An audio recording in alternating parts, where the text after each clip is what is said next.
صدمة الانفتاح المفاجئ للشعب العراقي ما نعيشه الآن ليس سوء أخلاق، بل هو رد فعل نفسي يسمى تعويض الحرمان المكبوت.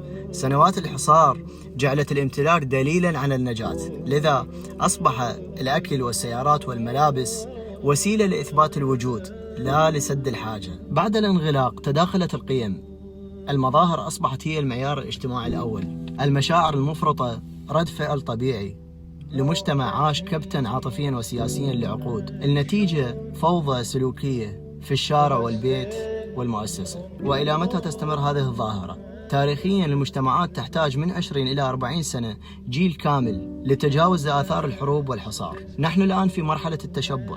البداية تبدأ عندما يدرك الفرد أن الاستهلاك لا يجلب السعادة الدائمة. شلون نعيد ترتيب أوراقنا؟ اكو حلول فردية. الاستهلاك الواعي. اسأل نفسك قبل الشراء، هل احتاج هذا الشيء ام اسد به نقصا نفسيا؟ ثقافة الاهل هو الاكثر. التباهي بكثرة الاشياء دليل على تعب نفسي. التباهي بجودة الحياة دليل على الرقي. بناء الهوية الجديدة، استبدال قيمة الامتلاك بقيمة الانجاز. شجع ابنك على مهارة يتعلمها، لا على تليفون غالي يحمله. تنظيم الوقت والذوق العام واحترام الطريق والنظام هو البرستيج الحقيقي وليس نوع السيارة. العراق يستحق توازنا يليق بتاريخه. الحرمان كان فصلا قبيحا وانتهى. لا تجعل رد الفعل يحرمك من عيش حياة هادئة ومنظمة. التغيير يبدأ من قناعاتك أنت.